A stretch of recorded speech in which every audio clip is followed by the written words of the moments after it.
Okay, so shall we start this? I am C.P. Surendran. I'm a writer and a poet. Now, one of the things I want to do with this session is that each of these persons, each of these poets, gets about 5 to 7 minutes, not more than 7 minutes. In one exceptional case, which is Shyam Sudhagar's case, he'll be reading a longish poem which won him an award. So that will be around 9 minutes. I won't take more than 5. But before I begin into a mechanical session where people read their poems, there's something which I want you to consider. It is about the idea of a poem. Yesterday, when I was coming in here, somebody sent me a small poem. That poem is actually written by Paul Celan. I don't know how many of you have heard of Paul Celan. Paul Celan is one of the most important European poets ever, right? So I'll take about 3 minutes, okay? And then I'll be going back, and I'm not reading my poems till the last. So Paul Celan's poems is the poem of disposition, right? What does that mean for us? So it's a very important thing to consider because all of us are poets trying to put our stuff out there, and you are astute readers and listeners, right? So the experience of a poem of Paul Celan is that words are fractured. Why are they fractured? The language is fractured. Why are they fractured? Because it comes from a state of disposition. For example, when he was born in Bukovina in Romania, that particular village was in the possession of Russians. Then it became moved over to the Germans. When he came out of prison, he did not know to which country his own village belonged to. The house was gone. His father was shot. His mother died of typhus in the concentration camps. And he, though a Jew, started writing in German towards, I think, the late 20s. And that was the language of the master, German. And towards the end, of course, he got married. He had an affair in between. And in the end, in 1970 or so, he committed suicide by jumping into the Seine. So the language of disposition is exactly what is missing in today's poetry. You know, that is a very drastic thing to say, but what I'm trying to figure out is that from the nature, the basic nature of poetry of disposition, we have come to a poetry actually of possession. And that is contributing to the crisis in poetry and writing in general. Because we also live in a rather prescriptive society, characters are dying out and characters are moving into the imaginary sphere. Earlier we had characters in real life, but because of the prescriptive form of behavior in society, which is fundamentally anti-art. Why is it anti-art? Because it's anti-experience. So we have a real crisis here. So I'll now begin calling the poets on the stage. We have some very fine poets here. And I think I begin with Rukaya. Who is Rukaya? Come on stage. Yeah. 5 to 7 minutes.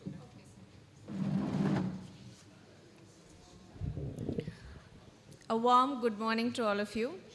First of all, I would like to thank the President, Sahitya Akademi, Professor K. Sachidanandan, the Secretary, C.P. Abubakar, and all the organizers for having invited me here. It is indeed an honor to be here.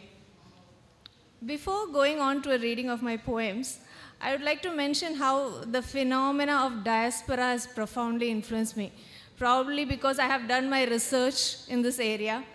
And you find this theme recurring again and again in my poetry.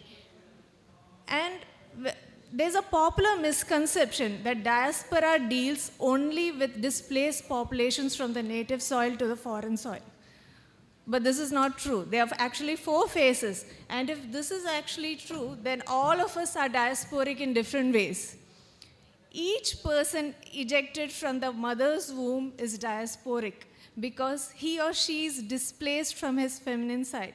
This is why we tutor a boy right when he's 5 years old, saying that don't cry like a girl. Or a girl is divorced from herself as she is forced to conform to a patriarchal society. We in India, we believe in the concept of Vasudhaiva Kudumbakam, and yet each married woman is in perpetual liminality. My first poem is about that. When I got married, they told me, now onwards you belong to your hubby's home. And when I went there, they always spoke of where I came from, flinging me into never-ending Cretan paradoxes of belonging. I am always going home and still waiting for the day when I'll be coming home. And as we have seen in movies like Great Indian Kitchen and in reality, when a woman gets her periods, the agent of cleanliness in the house, paradoxically, she turns into the source of pollution.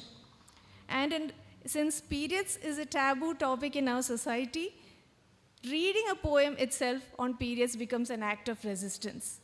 And as you see in the movie, the idea of being polluted is extended to the whole being and then to the whole woman race, as we find the Sabrimala issue juxtaposed in one of the scenes. And this poem is about a girl who gets periods for the first time and experiences a strong sense of dislocation because by mind she's still a child and physically suddenly she's a woman. It is that time of the month again when the life spills out of me and my body wins over my mind, when each woman is shoved aside like an oozing wound and a trophy for the likes of mankind, and I am made to feel guilty for someone else's wrong. All the perfumes of Arabia will not wash these hands of mine. A time when woman is deemed unholy and imprisoned in eminence. It all began once below a time when I found a huge stain on my white and white. And mom said, "You have become big. Now onwards play only with your cousin sisters." And when there was a discussion, they hushed me up saying I was little. I have still not reconciled with a girl given birth by a woman to this woman suddenly born of a girl. Next is a poem very close to my heart. If I may address the elephant in the room, it's not easy being a Muslim in today's India. So this poem is particularly dedicated to Fatima, a brilliant girl of IIT Chennai who committed suicide. As she had mentioned in a suicide note, that her identity, her name itself was a problem. Fatima, you are not alone. It is there everywhere. When a famous academic walks up to me and tells me he didn't expect a girl covering her head to ask him such questions. Or when a well-meaning friend asks me where I come from and I say Mogral, exclaims how her history professor husband told her I was actually Brahmin generations ago, before Tipu Sultan converted us, and that's where my fairness and intelligence comes from. Or when my son's teacher tells me, my son is good in spite of being Muslim in a Hindu school, and I lift a dog ear in disbelief. My gray cells are not mine. My conduct is not mine. I cannot save my own skin. I would give up my land any day for my brother, Babri, for God is omnipresent. But when probabilities are weighed against certainty, I do have a problem. The dangerous ones tell me, you do not belong here. The more dangerous ones say, you are welcome here. Do you need to tell me I am welcome in my own home? How can I call mom stepmom when I know I came from her womb? What could be worse than be diaspora in one's own country? The next poem is about a divorce. This is not my personal story, but it's a divorce of India and Pakistan. When some children decided to go across the border, some children decided to stay back with the mother because they did not have to give a DNA test. And then there was the introduction of the CAA, the Citizenship Amendment Act. Once below a time, Ma and Pa divorced, borders crossed them, and we children stayed back. Stems were grafted, but wounds never healed. Trauma herself turned a refugee, never to return. But now, Ma, I am asked to prove I came from you. Though you married again, and my little brothers after never asked to explain. I was never planted, Ma, nor uprooted. I will never do a DNA test. Ma, has any child in the world ever needed a certificate to prove they came from their mom? Next, my next two poems are on Gaza. Of course, this needs no introduction. But one thing I would like to say is just before any kind of genocide, the first step by the perpetrators is dehumanizing a population. This was what happened in the 1941 Severity Order also, in the case of the Holocaust, where the Jews were called subhuman. And I would like to highlight two or three quotes by some Israeli ministers. No electricity, no food, no water, no fuel. Everything is closed. We are fighting human animals, and we are acting accordingly. Israeli Katz, Israel Foreign Minister, they will not receive a drop of water or a single battery until they leave the world. Benjamin Netanyahu, this is a struggle between children of the light and children of darkness, between humanity and law of the jungle. And this is my poem in response to such a dehumanizing language. Gaza. What God discriminates between children of the light and children of the dark? What scripture preaches unholy practices in pursuit of a holy land? What state defends itself against babies? What people are refugees in their own homeland? Place them in an open-air prison, bombard them with white phosphorus and kinder bombs?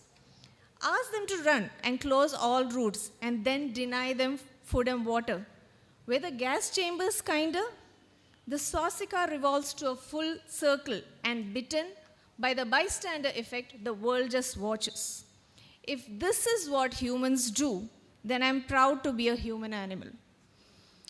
My next poem is also about Palestine. This draws an analogy between the condition of Palestine and the predicament of a woman. A woman always creates home wherever she goes, and she attempts to make it a marriage of two minds. Whenever she attempts to do that, her individual space itself is taken away. But the point is, can you take her self-determination away? War is for equals, and so is love. Not when one side is already down. All was always unfair in love and war. Home was a place in my heart that you love-bombed, and now feelings have turned refugees in their own home, running haywire, awaiting death like power cuts. Palestina was a woman. Her heart promised a marriage, and her space taken away. Her consent, her choice, her voice, her. Please read that in German. And like a Palestinian, the moon is a watermelon today. She has now learned to bear a knife in her heart with elan, like a badge of honor. On this New Year night, she dies once again for what she stood for. Can you take that away from her?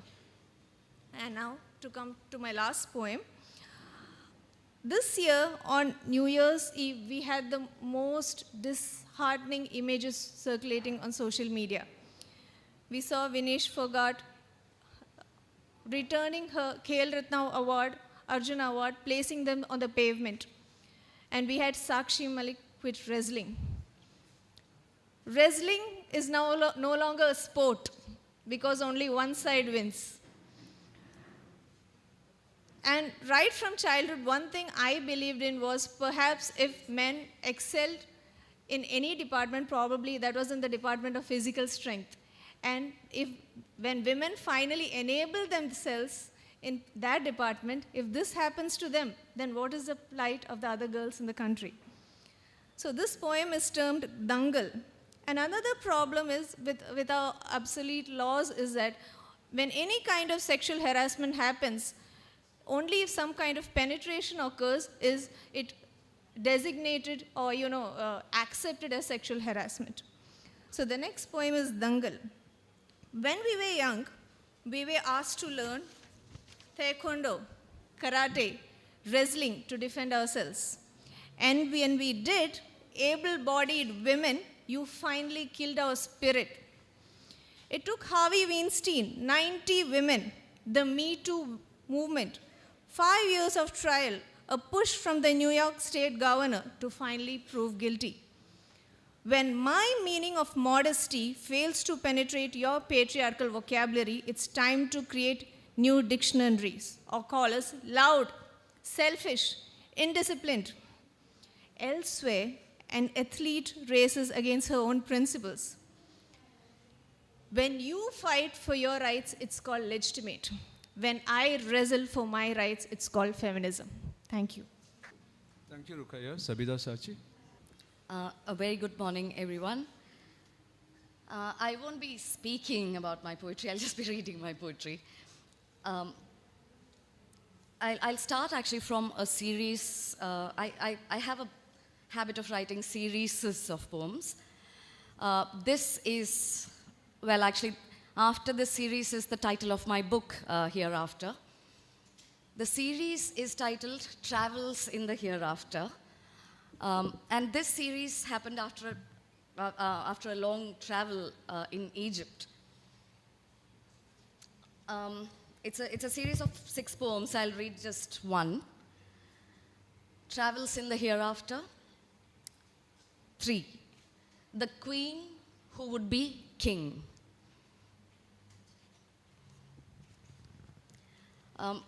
Actually, here, maybe a little bit of background is needed here because there is a fantastic temple in Egypt, the temple of Hatshepsut.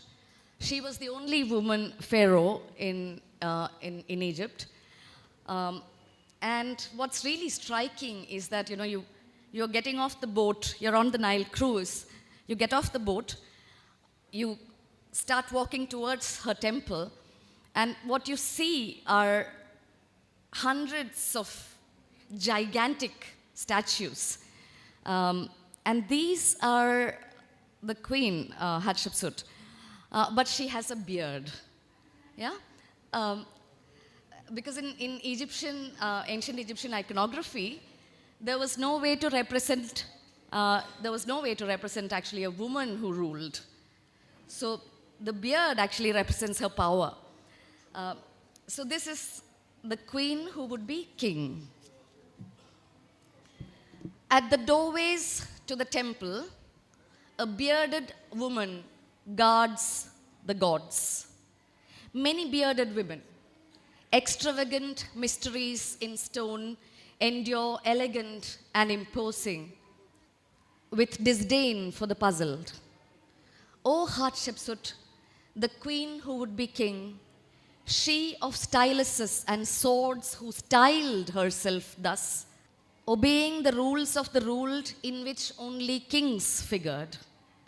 Hatshepsut, you could not bend the adamant reality with your mythopoeic metal. Your name on the obelisks stays erased by the treacherous orders of the one who came after you. The one who could not bear without bristling with impotent anger and greed your queer attitude of command. Your unmaker, your husband's son. I'll read one more from that series. It's the last one in the series. Egypt, of course, is also the place of Najib Mahfouz, the great novelist. He had just passed away. When I went to Cairo, he had just passed away. You were not here for Najib Mahfouz.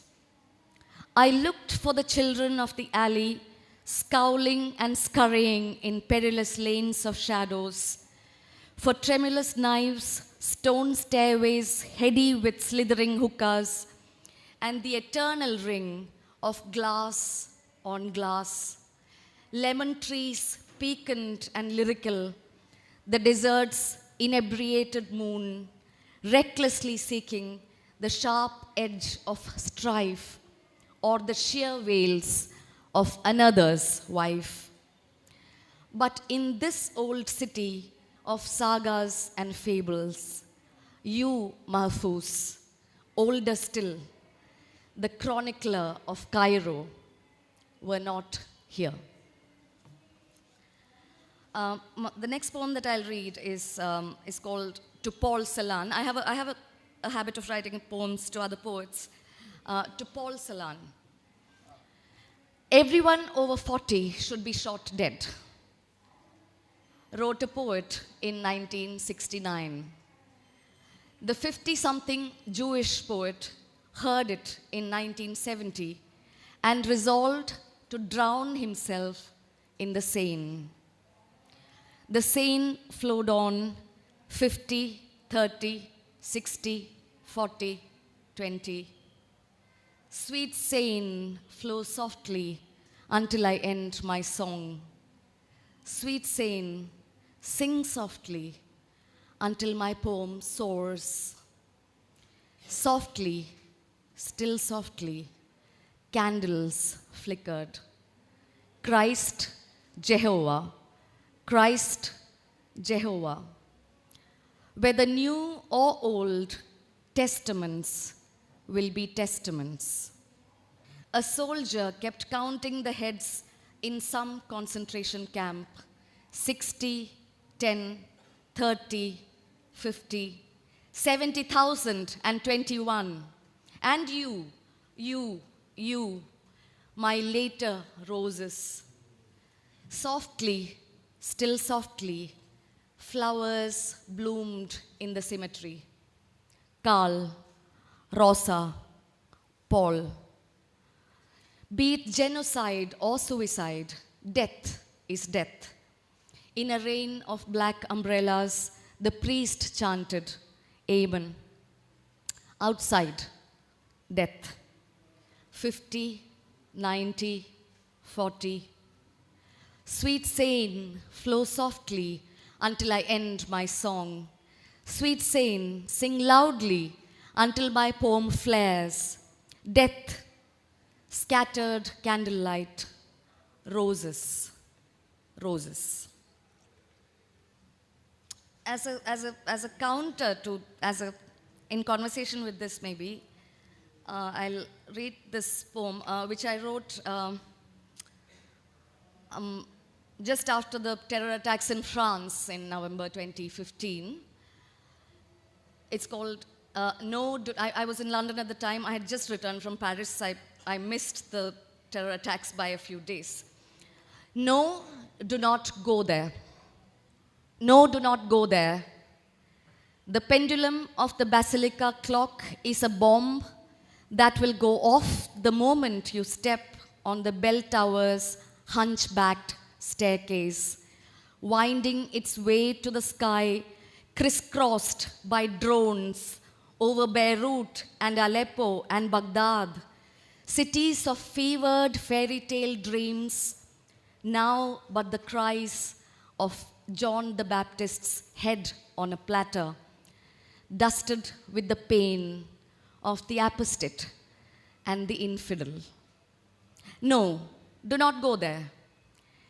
The refugee child's shoes, stained by the perilous salt water of the ocean she tried to cross, to find a home elsewhere where there is no war, as they play their war games only outside their borders, pressing the buttons of kill and burn and smash and bomb and kill till the war reluctantly comes to their cafes and a football match turns bloody and music stops playing the tunes of liberté, égalité.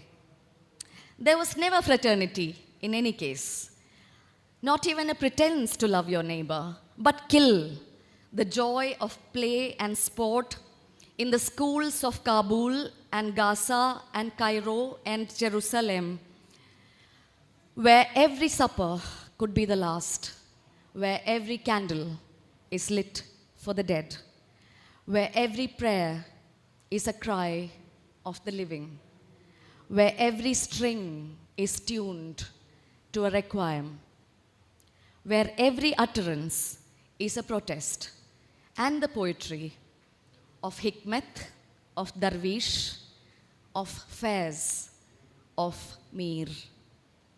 Do not go there.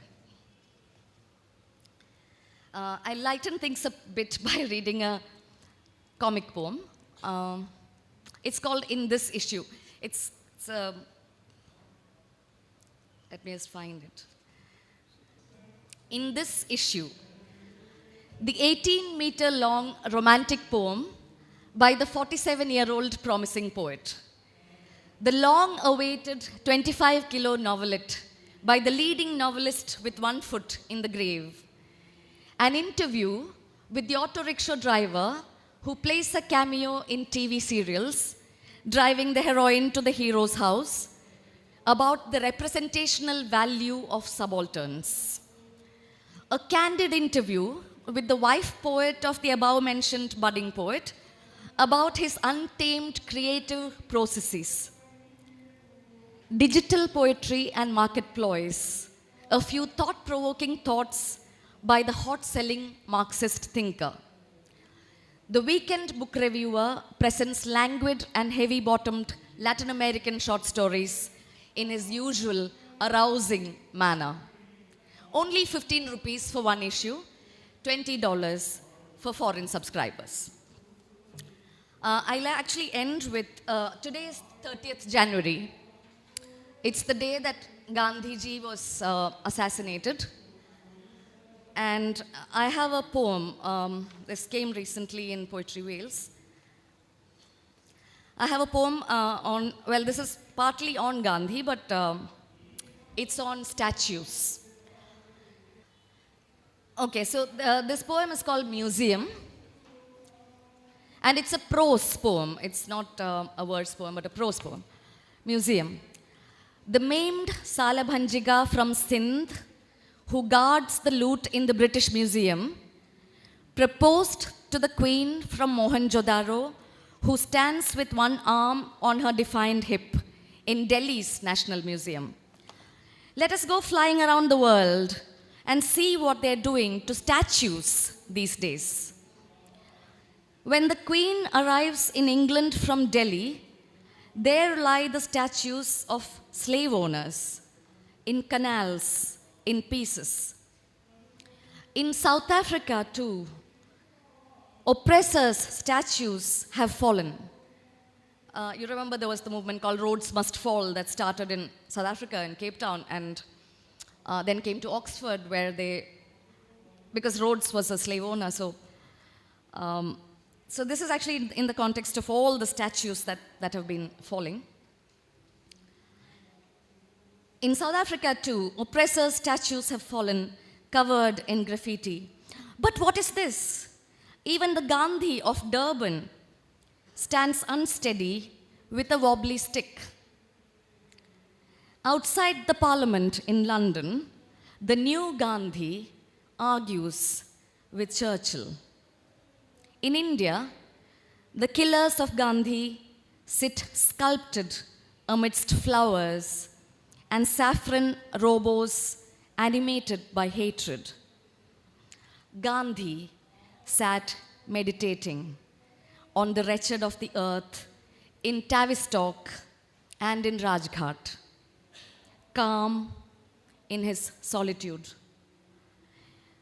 He opened his eyes, slowly stretched his legs that had walked the world, invited his guests to sit down on the floor with him in his bare ashram, and addressed them in a gentle voice. You women of the world must lead the way once more. What the world, cloven by wire fences, needs is deliverance from the vanity of men. You have been bathing and feeding and carrying this planet of ingrates on your shoulders. Come, may the globe become whole in your kind hands. Saying this, Gandhi disappeared into the kitchen. Can I read one last poem, which I just wrote like 3 days ago? It's a very short poem. It's called In Ayodhya again. It's in the context of the Babri Masjid. I mean, it's not as if all my poetry is political.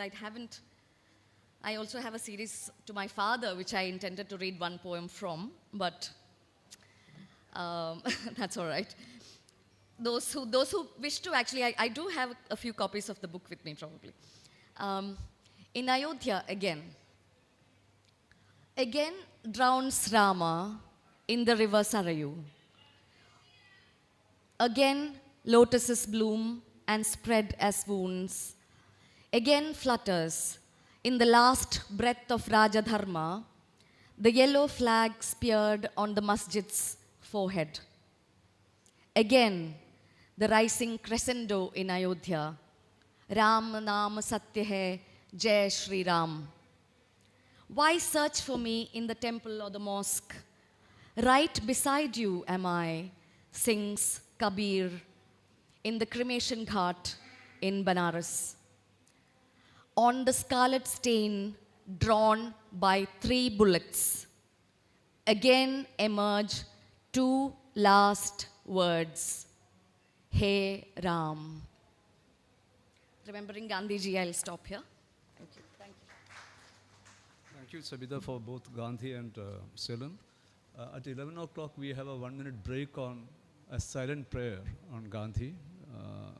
That's 11 o'clock. Aditya, would you like to come on? Yeah. Aditya Shankar. Good morning, all. First of all, thanks to ILFK for the opportunity. So I'll jump directly into reading poems and hope they'll explain themselves. The touch. The most memorable touch must be a handshake, or is it the motherly embrace of a tree and its nest? It could be a gentle brush of shoulders on a long-distance train, or the dance of rain with lonely grass blades. The finest touch could originate from the fingers of wisdom as you encounter lines that shape your being. It could very well be a pat on the back, the warmth of humanity condensed into a touch, or a smile that rose like a crescent in your sky.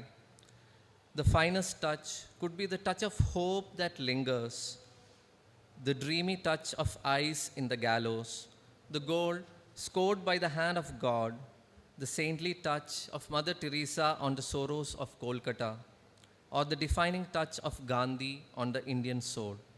Forgive me, I'm unable to choose between all the touches that I'm composed of. The next poem is The Stray Dog at the Junction. The stray dog at the junction. A stray dog delves into the garbage heap, unconcerned by the accidental demise that occurs at the crossroads. It's easy to blame the stray for its indifference. One might ask, couldn't it pause its feasting, lift its gaze, and spare a moment for the departed? But ponder this, its realm of wisdom may be shaped by observing a line of ants that lost a foot soldier yet swiftly regrouped to march on with unwavering fervor. Among the ancestors of the dog's lineage, there may be a slave who witnessed a comrade's fall yet pressed onward in fear of the master's lash. Unlike those who rush to an accident scene, or those who flee in haste, or those who gather in uncertainty, the dog remains focused on the karma of consumption, savoring it to the core, regardless of judgments cast upon it. Even in a stray resides an urban yogi.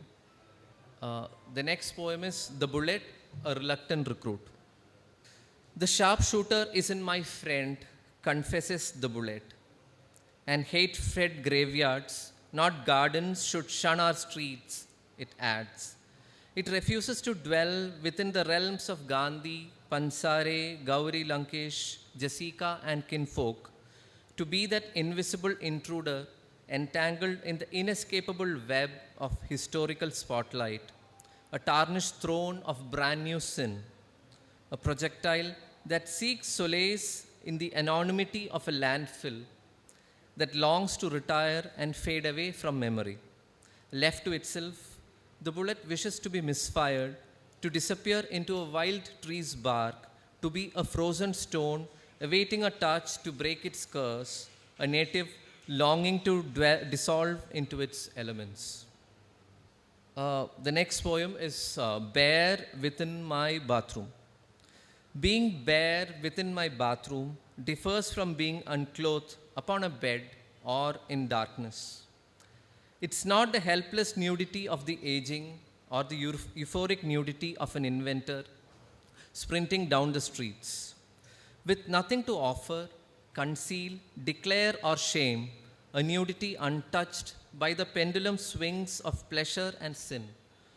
A nudity meant solely for oneself, not for a gaze or a looking glass, not for the lens of a magazine car shoot, not for an artist's canvas. This is how I yearn to face a creature in the untamed, to witness trust reflect in its naked eye. This is how the skin reclaims its umbilical cord to the earth, where insects and plants roll into a single dermis. May the republic of the bear break through locked doors. May garments speak in the third-person narrative. The next poem is The Joy of Being a Football. The joy of being a football is the privilege of becoming a deity for forsaken souls, to traverse forbidden boundary walls, to rise anew from punctured bladders, a treasure sought by young scavengers. Amidst fields that turn into war zones, the joy of being a football is to relish two national anthems with equal fervor, to watch flags flutter with pride or burn in shame. In the eyes of those chasing you, embers of fear ignite, resembling the latent dread within valiant gladiators. As a bloodthirsty bull or a lethal bullet, they know that death lurks in your vicinity. They remember Escobar, they recall 2 half-times in hell. Among goalposts that switch allegiance each half, among television sets that transform into prayer candles around the game's sacred shrine, the ultimate joy of being a football is to roll for all. And the last one, the tiniest man on earth. The tiniest man on earth, his stature tiny, felt estranged among humans and immense among microbes. To mushrooms that delight as a rain shelter for ants, he was a disappointment. Eliot's practical cats were too pragmatic to address his seclusion. Orwell's old major, consumed by his inspiring rebellion, left the tiny man's inquiries unanswered. He experienced happiness in greetings, embraces, and the smiling eyes of others. Yet, with no one to share it, his joy inflicted deeper pain than grief. He witnessed with great tension the wars of men from afar. Yet, with no one to connect with, his grief grew weightless, absurd. He wandered the solitary world, simultaneously melancholic and contented, a microcosm of the human sphere. Upon his epitaph, he inscribed, "Emotion seeks a watchful eye and lay in his grave, but death did not claim him. It wasn't keen on a body that couldn't distill into a portion of loss for those around it." Thank you. Thank you, Aditya. The next reader would be Gopi. As far as possible, please stick to the time. Thank you for this opportunity. I think it'll be, my name is Gopi Kotur, and I think it'll be in the fitness of things, because this is Chengambura Hall. I recently tried to do a translation of Ramanan, and so I will just, Ramanan, as you know, Chengambura's a great poem, was written for his friend Edappalli Raghavan Pilla, who committed suicide following jilted love. And this particular scene is in the pastoral poem is when the woman garlands the lover, and there is a cry from a bird in pain. And so he thinks that the future is going to be like that. I think Sachimasta has also written somewhere about this flower garland, which is a key factor in the whole poem. Actually, on that night, on the wedding night, when this lady marries a wealthy man, Changambura's friend, Idappalli Ravampulla, equally a famous poet, he commits suicide by hanging himself in his room wearing the jasmine garland. So that thread is there all over the story.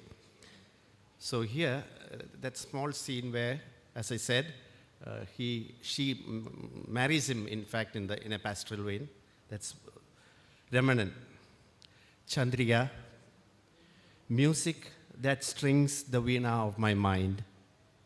Love's magic maker, you have me transformed to some other. Fulfilled in a moment with you is my bliss one attains only in 1,000 births. So too the heart's sorrows that I must suffer in millenniums await me near. Seeing its face, I tremble. My beloved, the world is not a rose garden. Change, change, change, change is what that takes the world forward.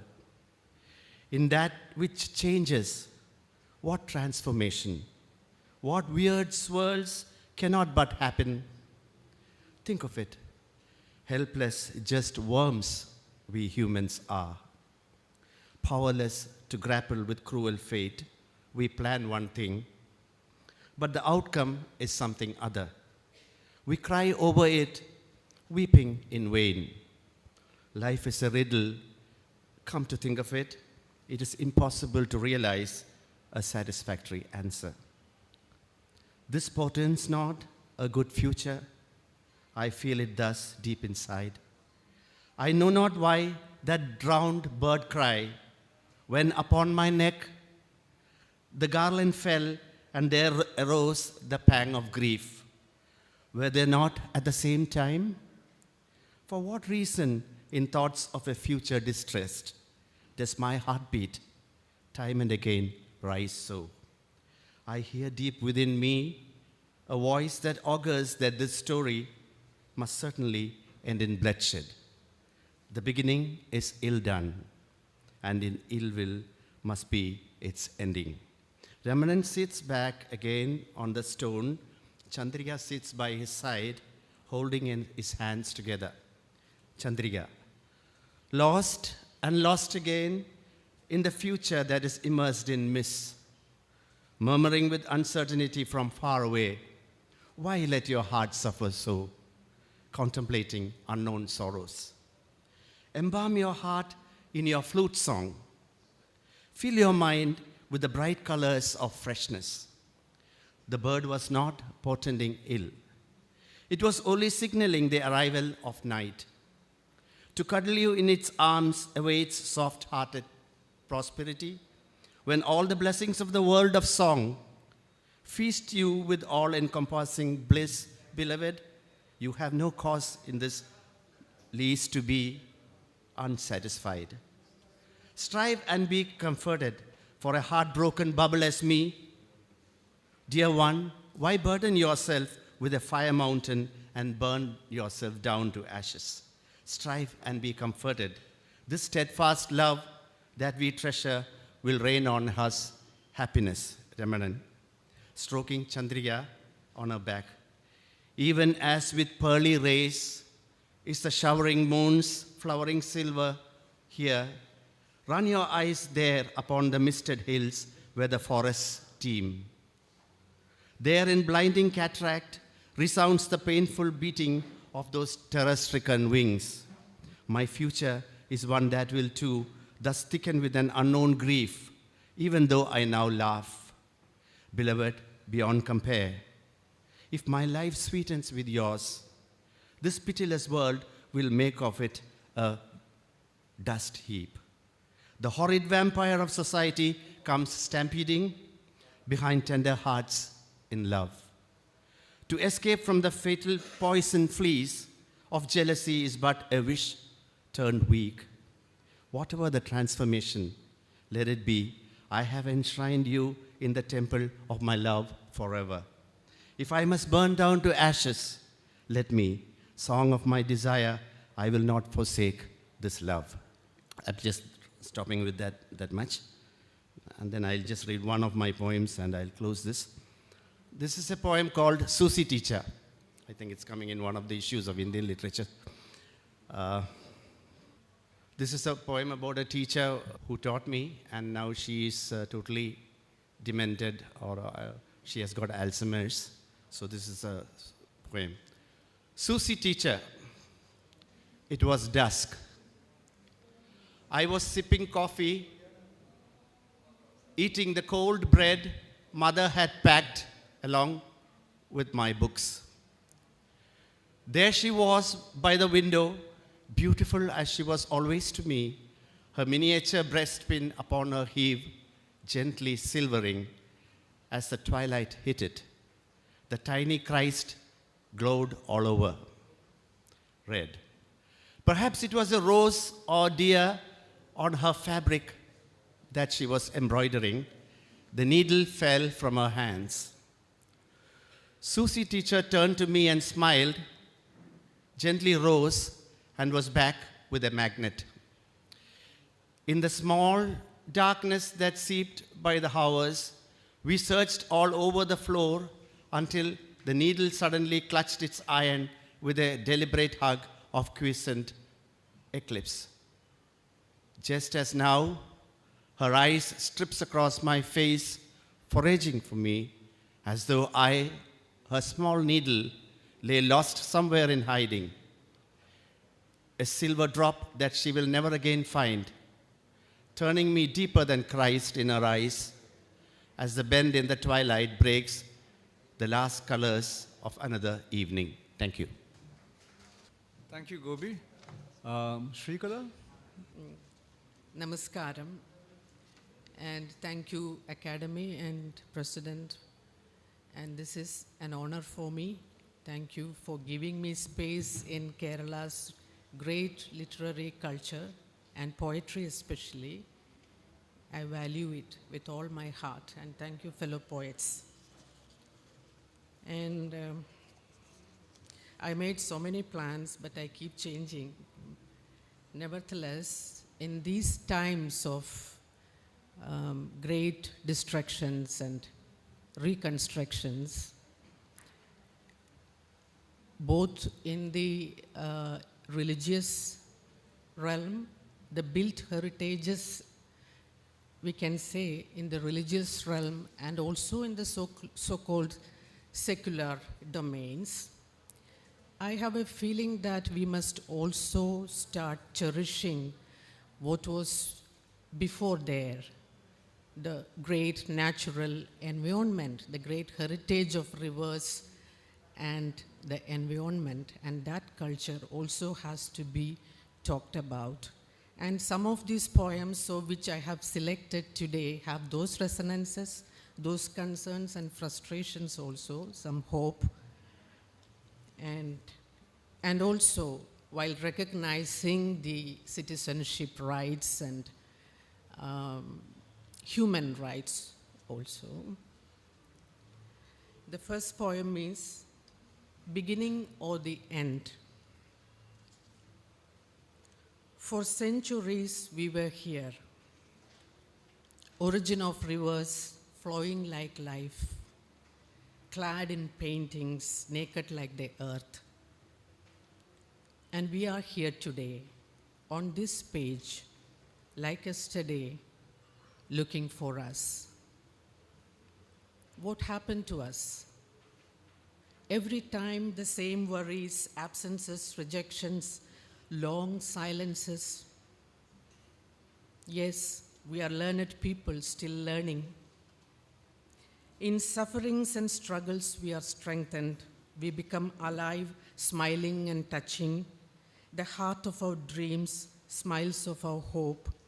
Dreams leave us soon, like hope, they keep us waiting. You pick up the book, I'm wondering who wrote it. Certainly not me. Friends, are we here for a revolution? I see you walking with my loved ones, and we never walked together. There is no resolution. You are reciting the same poem over the years. The story of counting the names and we are not there. You are standing on the raised platform. Who are you? A leader, a teacher, a goddess, a schoolgirl, an actor in the formation, waiting for transformation? We are just an island. We are just an island stranded in the ocean, still moving round and round, and we come back to the same spot. We are just an island stranded in the ocean. We're still moving round and round, and we come back to the same spot. Is this the beginning or the end? The next poem is called, I Close My Heart Down. The day you vanished again, I didn't realize that it would be this hard. Living among a population that boasts of its achievement of decimating women, I choose not to be a man, not a woman. The antique processions carrying the idols of sexual organs of humans, the modern spectacle of veiling the mind's eye, the tyranny of matrimonial parades, the art of chaining one's own legs, clinging on to the power of madness, unleashing the weapons of a medical war. This is no asylum, my friend. This is no asylum. This is no home of any kind. Where have you left me? The dream waters of flowers is all dried up. They don't carry a single strand of your fragrant hair. The horizons of life's last vistas have no portrait of your hard work. The cafeteria is closed down with no smell of the sweet cookies we had. Hunger, thirst, disease, and lies, the truckloads of arrivals of the season. I switch off the phone, which has no sound of your fondness. I close my heart down, which can't bear this forced imagination that has taken you away from me once again so ruthlessly. It's 11? Okay. And in Gandhiji's Smriti, I must recite a poem which in fact I wrote in memory of my uncle. അദ്ദേഹം ഒരു കിളകാരനായിരുന്നു, പറമ്പിൽ കിളയ്ക്കുന്ന ആളായിരുന്നു. അപ്പോൾ ഈ പറമ്പിൽ കിളച്ചുകൊണ്ടിരിക്കുമ്പം when he works in the land, he sees the earthworms and he will go and pick the earthworm with his hand and keep it aside so that he doesn't kill it. And he was a slow worker, but a steady, attentive worker. And I used to watch as a kid, this was probably my first lessons in Ahimsa.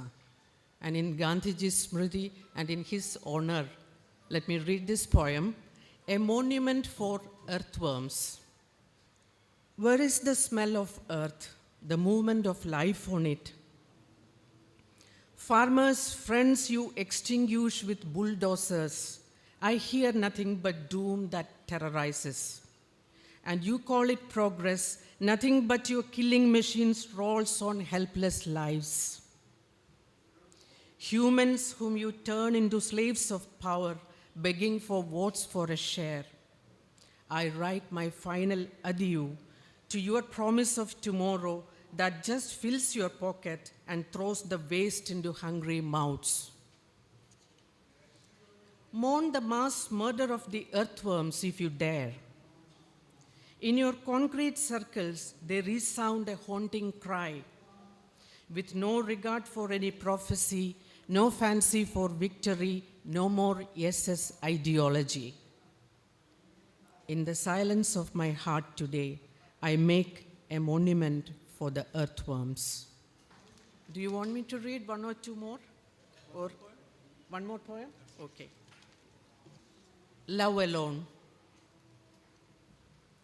They were trying to define beauty, truth, justice, strength, in all fairness and darkness.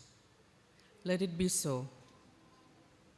We stood high on the hill, bare in the balcony, gleaming in the green canopy, stumbling upon the flowers thrown on the ground, slipping down the edges, falling into the abyss until you came in the form of a memory, a gift, throbbing inside, moving the elephant hill that was unable to move, unable to fall in the hurricane, unable to see its own height in the falling rays of sunlight.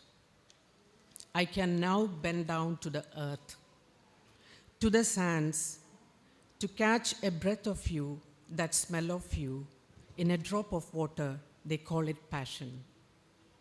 Call it sustenance of spirit. Instilled in me in the fading time, where there was none but you, the love of life, the promise of next meeting. Thank you very much. Thank you, Shrikala. Jayakrishnan, would you like to come? This is Jayakrishnan Valapura. I'm reading some of my short poems here.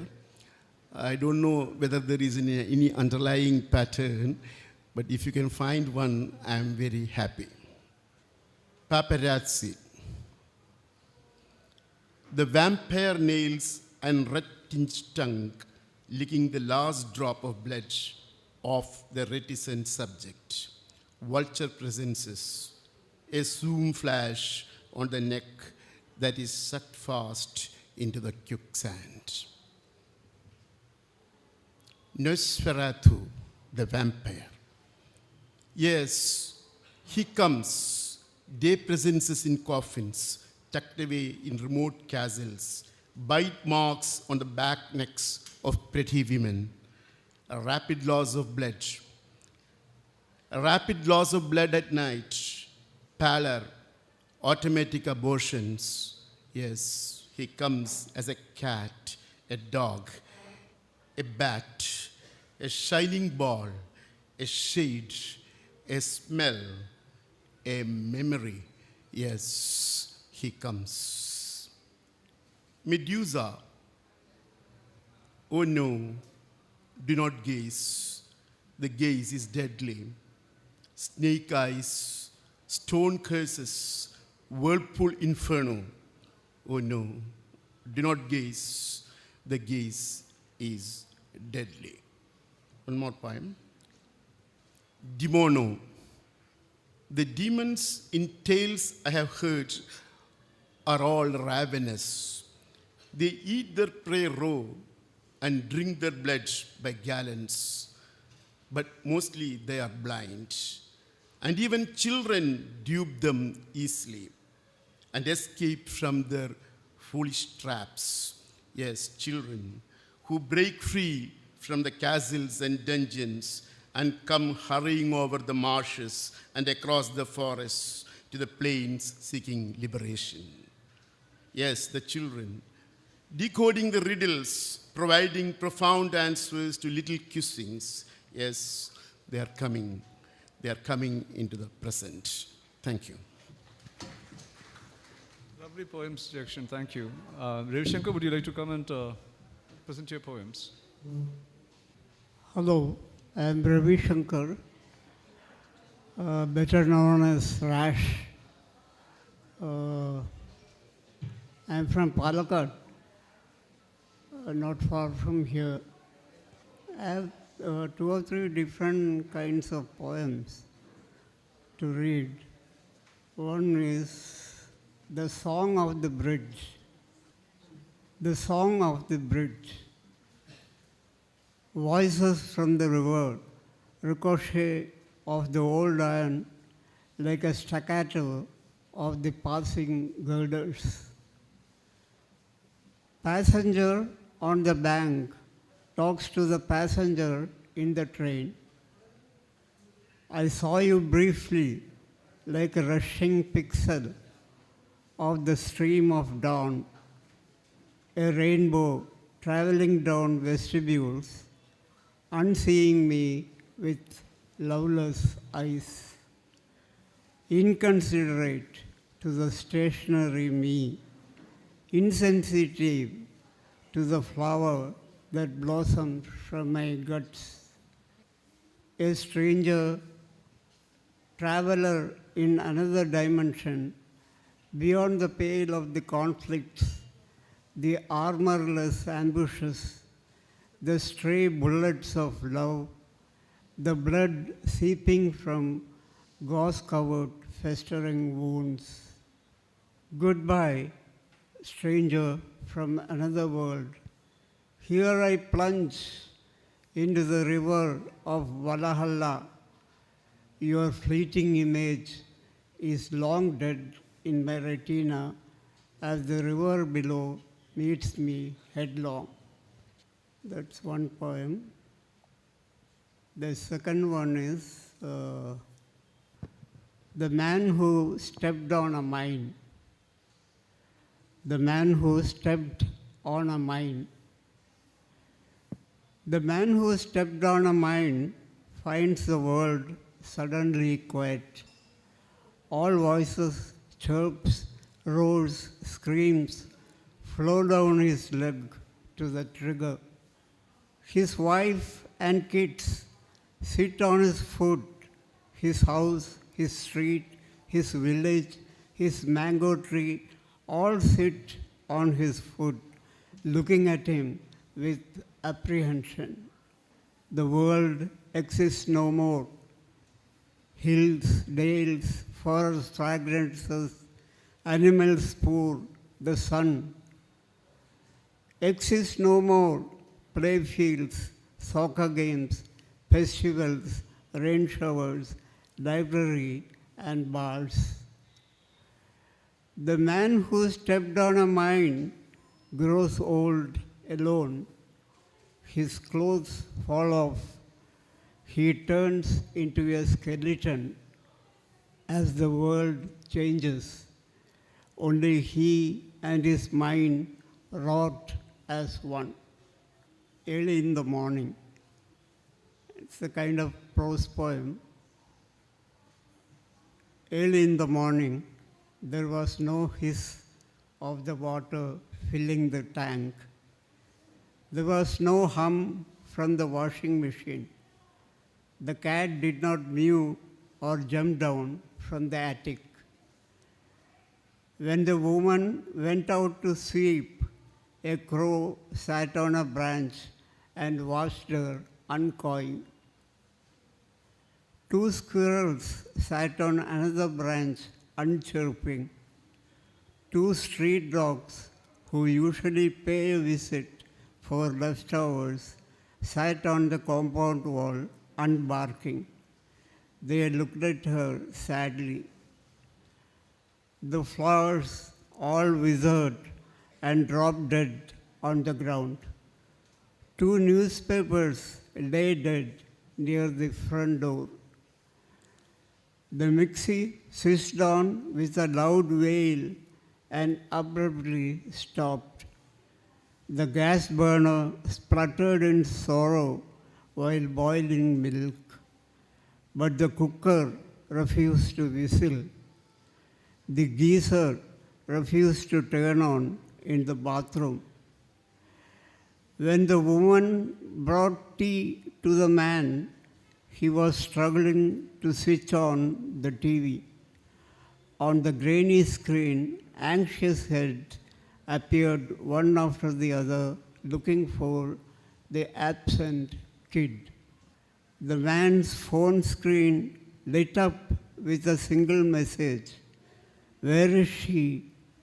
Where is she? The message began to repeat itself in all languages. The dead land phone began to ring incessantly. Far away, a kid screamed, refusing to go to school. She sat down on a chair and started doodling the figures of an old man and woman. Huge tears sprang comically from their eyes. Thank you. Thank you, Ravi. Aarti Ashok. Thank you so much for this opportunity. I once remember standing on the street along with other few women poets of Kerala, which is a group, and reading in English and feeling foreign. But I hope within these four walls, the language comes home. I'm just going to read my poems. And like Aditya said, I hope they speak for themselves. Words never tell. Her mother gives her a photograph and 120 postcards to write home. A postcard every week to be slipped into the red box from the city to the village far away. Words are a betrayal.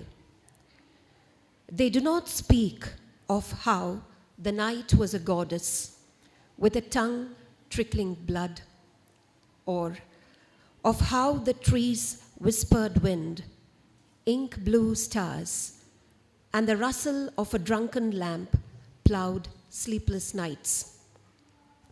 The city lights in her oceanic dreams, different from the hills, green skies.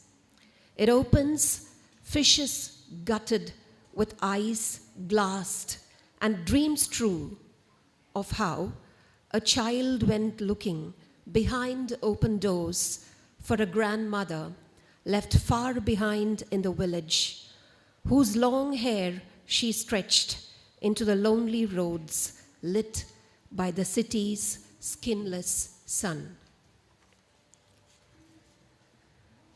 This is another poet called Hope, poem called Hope.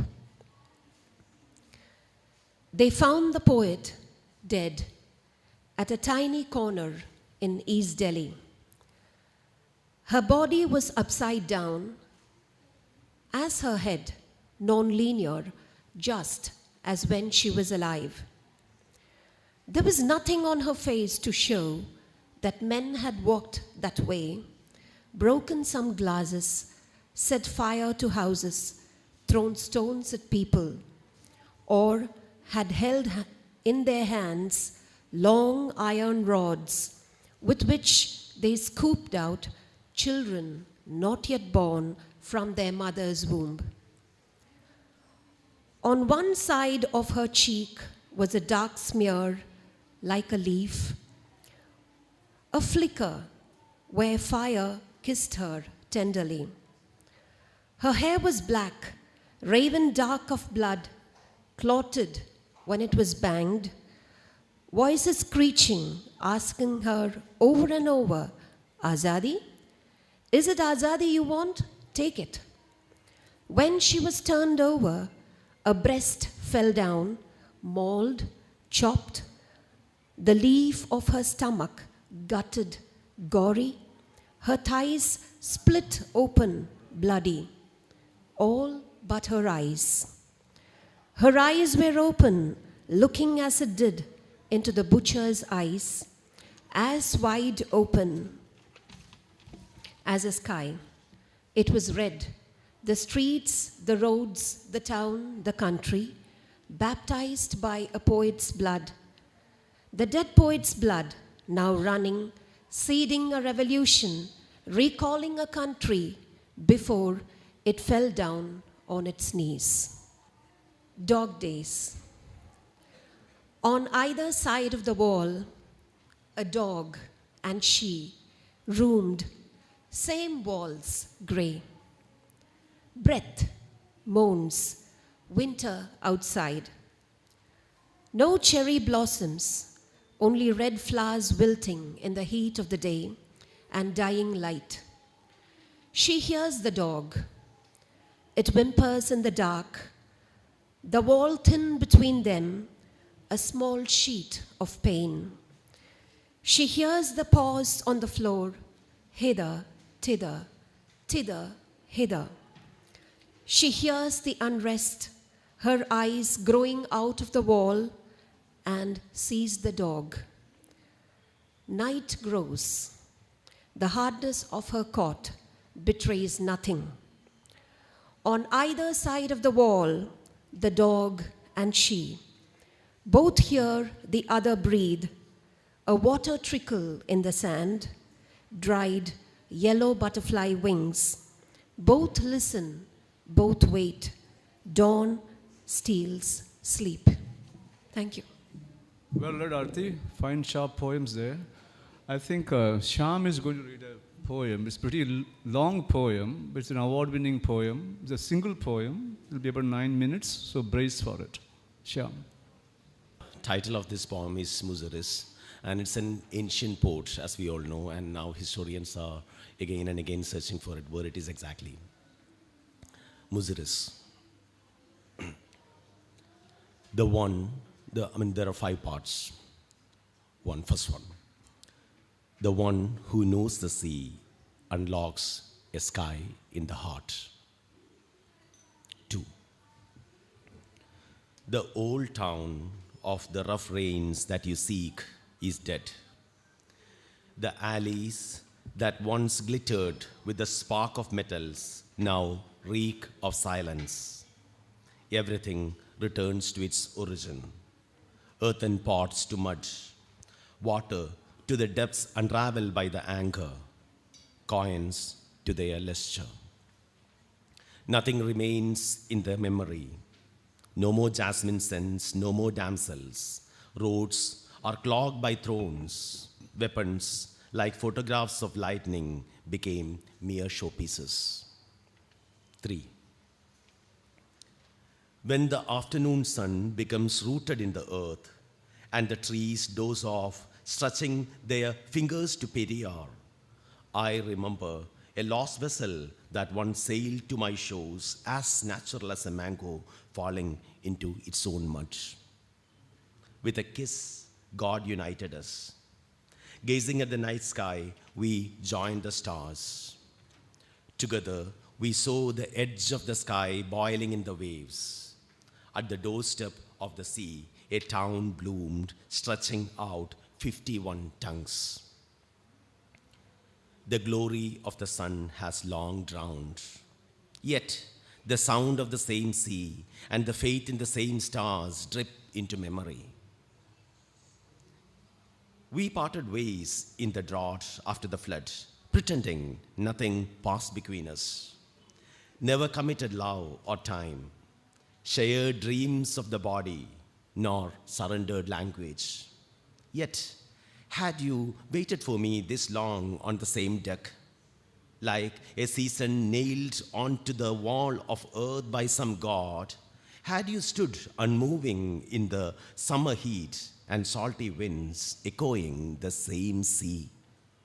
Many have come later in search of me, animals, birds, fishes, a defeated king, corpses of toys that lost their child, long kisses of wind blown into the darkness, anchored stars waiting for their turn, the rain.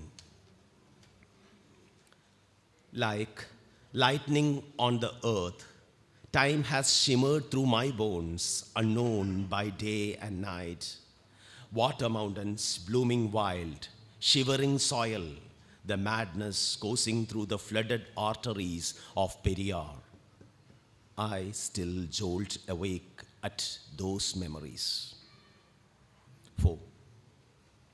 Did you confuse the mouth of the broken pot with bangles? Did you decipher the scribbling of the mad foreigner with a new language? Dear Mr. Historian, if you are done seducing tourists, please be seated to and listen to this song.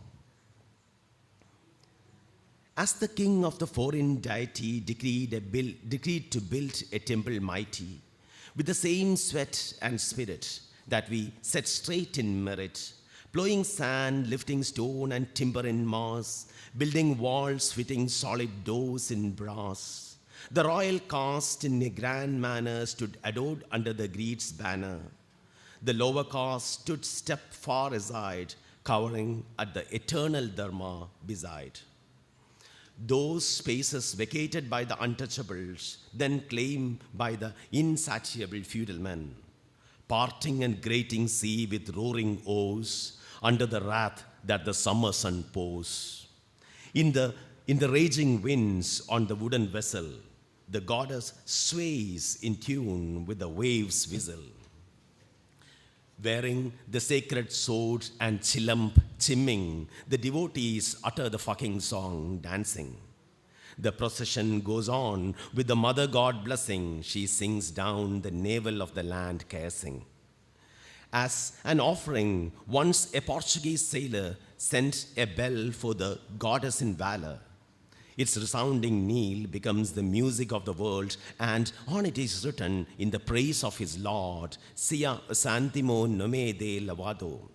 The bell's untold story. It's actually Portuguese, and there is a bell in Kodungallur temple where it is written, I mean, these lines are written, it's basically called as To Christ our Lord, and still that bell is there inside the temple. The bell's untold story remains in the temple. Why did you wipe off the memory of the stories of Persian merchants who waited on the shore for goods and spices? The farmer who was forced to sell his black tears for almost nothing. His skinny barren daughters who could never climb up high or flower. Once, a lean sailor came in from the sea. In his dreams blazed the vertebra of the sun, the brain of the sky. He left no footprints. Plowing the soil, he sowed his seeds, and from there grew tombs like masks on the earth. Hollow heart bloomed. The waterfall between two dreams dammed itself. The wings of the wild ducks drooped. Crows became the dead. The wild smile of a heart appeared in the mid-sky, the shivering skeleton of the sun. Several arcs came later, hunting wild stars, many sailors, different seeds. I can hear the footsteps of those without footprints, thud, thud, thud, thud, thud sound, spreading down like lightning of the heart. Dreams, fears, reflections, excitements leave no footprints. When the palm leaves narrate history, as the stories of mere conquest, the sigh of a rotting harbor reflects a lightning smile in the dark. Buried in the earth lie several sculptures, Paditupattu songs, various news from Greece, Arabia, Persia, a Buddha's head wrapped in Chinese net, the chin of death in precious stones, cotton, food, weapons, Isis, Patini, Kannagi, the women who still guard the corpses of their husbands in lonely temple tunnels. The wives who turned to stone when the fire feasted upon the city, the steam of the vengeance rising from the ruins. A big drop of wrath covers the sky. The world ends with water and fire. Whose world has ended otherwise? Birth and death, the Alpha and Omega. Yet, a turtle with ashes in one eye and water in the other upholds our dreams. Its leg hold the weariness of centuries, the varied waters it has been through, the fallen faces innumerable. Pallivana Perumal, the crucified brought in by Hippolytus through the waters. Shankara, the eternal, Arya Shankara, rural deities who turned to sand and stone, Naga queens, languages feasted with smallpox, the barge that washed ashore, a refugee Jew, the farmer of black tears, the smile of death that escaped from the salty lips of drought, the thud, thud, thud, thud, thud, thud sound of the last beat that dissolves in the wind with no footprints. 5. Like the song of death spreading in the burning cabins of the ship, the presence of sea unfurls in memory. Its voice crawl into me like the roots of a wild tree, creeping into a dead man's ear, like meeting one's own future in the desert. I burn in the rhythm of that voice. In the fall of my life, Time and wind tell me of Bilati ships landing in Kochari, crossing the invisible web of machines. The sea lashes hard against my heart, now covered in moss. The decayed roots of a giant tree that had once welcomed thousands of migratory wings lie spread on the soil. I can hear my name slipping into silence, my name like a huge turtle crawling into oblivion. In time, the wind has managed to slowly heal the old wounds. I leave myself open to new lashes.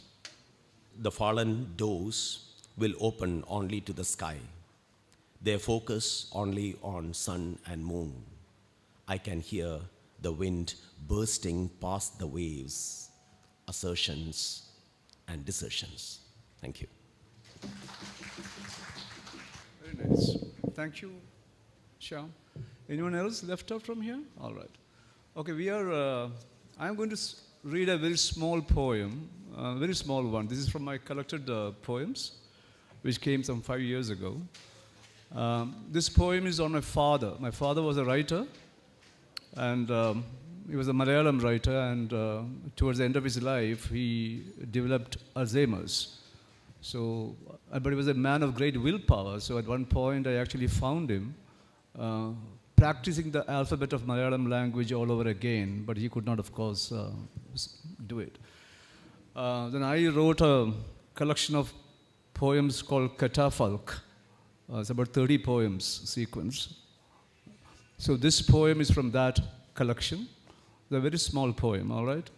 And I won't take more than 5 minutes in any case anyway. Threshold. The roses are on their own. The grass spreads like water from an upturned urn. Between mornings smudged blue like bruises, and evenings bubbling like blood, along the broken arteries of the sky, the road narrowing through hedgerows, hence fallow fields, darkening stream, slows towards home to halt at my father's feet, far from town. He clasps his hand over his head, the softening crown, and I see his hands are no longer hard or brown. So that is a short poem there, and what I'm going to do, I began this session with speaking about Paul Celan, a poet who actually lost everything, including his mother, father, language, village, his lover, and himself towards the end of his life, to his war psychosis. He was a war child.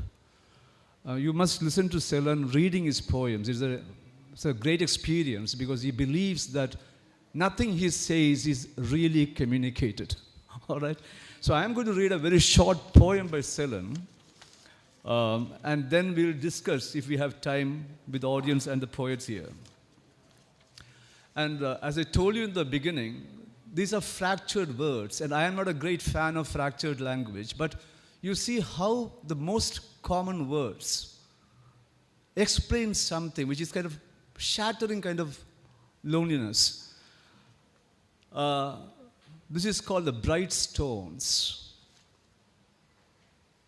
Stones pass through the air, the bright white, the light bringers. They don't want to come down, nor fall, nor hit. They open up like humble dog roses. That is how they open.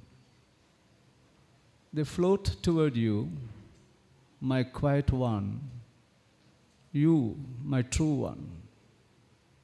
I see you.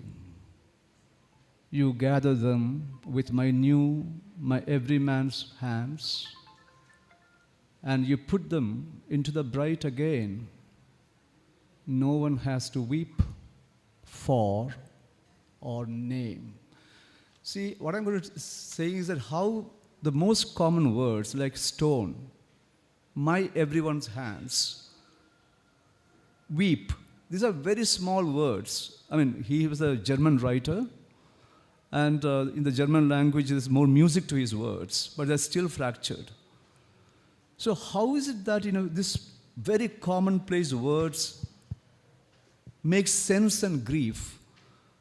Where is that coming from? A flower is a flower, but when he puts it, and picks that word from the whole bouquet of language and makes it stand there, why is it that conveying so much to you? I mean, it certainly conveys a lot to me. And I'm beginning to think that what he is trying to do, as I said earlier, is sharing his fantastic, humongous disposition. So a poem is not necessarily have to be political. It is not a question of, ideological or isms or causes or anything. A poet, if he's any good, is naturally dispossessed. He will be with the dispossessed people. But that doesn't mean that you stop being individualistic rather than being part of the herd. So here what he's doing is, with the wall stone, and he's talking about stone opening up like a dog rose. A dog rose is a creeping rose found in the Europe. So I'm amazed that, this can happen, that, common words giving you this colossal human experience of, universal experience of disposition. So I'll stop it there so that, all of us can think if we have the time and inclination. And if you have questions to any of these poets or observations or comments, please go ahead. And the poets are also welcome. I'll read one more poem on public request, right? So there's a recent poem I wrote. It's called Invitation. It is to a friend called Sonu. It was a very close friend of mine. She's in the US now. So it's a very short poem again. Invitation. Put out with wine, the hearts hold purple fire and wait. Watch an absence thrive, white in the wild jasmine breaking out on vines. Come in April, when the house is on fire, or in June, when the lone boy up in the loft flings crushed rain against the window pane, or in November, when leaves chilled yellow by the light of a dead star tremble and fall, scattering bug-eyed ants. Come any time, really. The moon here is mortgaged to silence. Now that nothing can be said or done, perhaps you will consider staying on for coffee, son. Thank you. Good afternoon, everyone. Thank you. And thank you. We have 10 distinguished speakers who have rendered their beautiful poems on the stage. And on behalf of the organizing committee, I thank each and every one of you.